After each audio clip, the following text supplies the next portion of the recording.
Hey everyone, and welcome to Behind the Nail Pros for the May 2014 issue. This month, Frances Mangano did the nails for our cover. However, English is not her first language, so I'm here to take you through the steps for her nail design. Frances began by prepping the nails by pushing back the cuticles and then removing any excess residue from the nail plate. Once the nails were prepped and ready to go, she applied forms. Now, these nails were extra long, so Frances had to use an extra long form. When working with extra long forms, it's important to get them fitted onto the nail just right. So Frances suggests cutting out the hyponychium area to make sure it fits the nail properly. Once the forms were applied, Frances went in with Cover Pink powder and started at the cuticle and guided the powder to create an extended nail plate. Next, Frances went in to create the stiletto shape. She used white, yellow, and blue acrylic powder to extend the free edge. Once she got the stiletto shape that she wanted, she then went in with clear acrylic and capped the entire design. You have to be extra careful when filing super long nails like this. Frances's tip is to be very careful when applying your product. If you apply excess product, you're going to have to do a lot more filing, and when filing extra long nails, you have a greater chance of breaking the nail. Frances first used a 100-150 grit file to start shaping the nail. She used her other hand to support the nail while she was adding filing pressure. While filing the free edge, she would brace the nail where the extension met the natural nail to give them more support. While the nails themselves were really cool and very long, one of the most exciting parts of these nails were all the flowers that were created on top of them. For some of the flowers, Frances sculpted the acrylic directly onto the nail. She used a medium dry ball of white acrylic to sculpt leaves and flower petals.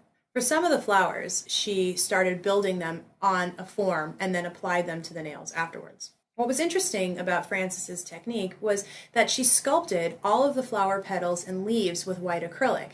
Then she went in and used a very wet consistency of acrylic to paint the flowers with almost a watercolor looking technique.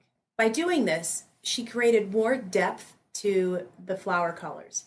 If she were to just simply sculpt the petals with red or yellow acrylic, you're going to get a very solid color. She could, of course, use a double-loaded brush technique, but even then, she's not going to achieve the same depth of color that she would by using this watercolor technique.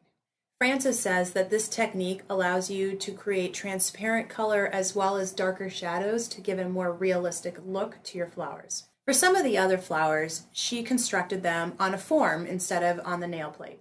Frances would use blue acrylic to apply a really thin layer of acrylic onto a form in an oval shape. Then, before it was completely dry, she used the edge of her brush to sort of work along the edges and very carefully lift it off the form. Using the edge of her brush, she would slowly and carefully shape the petal into a curved formation.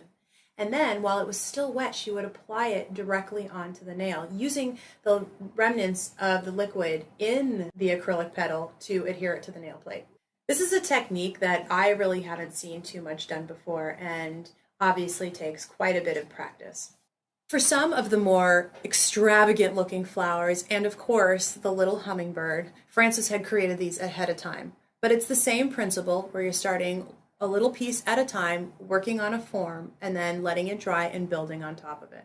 For nail techs who would like to try their hand at this type of technique, Frances recommends working with an excellent quality acrylic powder as well as a great monomer that has a slow activation time for better polymerization.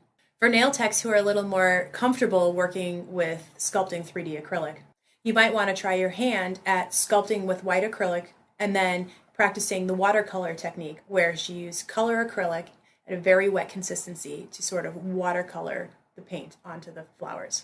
For Frances, the most difficult part about creating this set of nails was really creating the butterfly, which again was created with a very thin layer of acrylic, and the very delicate hummingbird, because both of these things had very teeny tiny parts to them, and she really had to focus on the shape of the butterfly and the hummingbird and the details to ensure that it was in correct proportion. That being said, the relationship between the flowers and the hummingbird were also her favorite part. And getting that little hummingbird's beak to attach into the center of that flower was no easy task. It took a lot of patience, a steady hand, and some tough acrylic to get that bird's beak stuck inside that little flower. Once completed, this was an outstanding set of nails that we had a great time shooting. I think that the final result was so beautiful. For those of you who would like to learn how to do this sort of technique, education is key. So Frances recommends trying to find classes nearby and practicing on your own. There's so much to learn by watching videos such as this one and other tutorials on YouTube. Practice is key, and education is even more important. I think that Frances did a beautiful job, showcased some very unusual techniques, and created an amazing set of nails. So we thank her very much for coming in and spending the time to create these nails. I think you're all really going to enjoy them.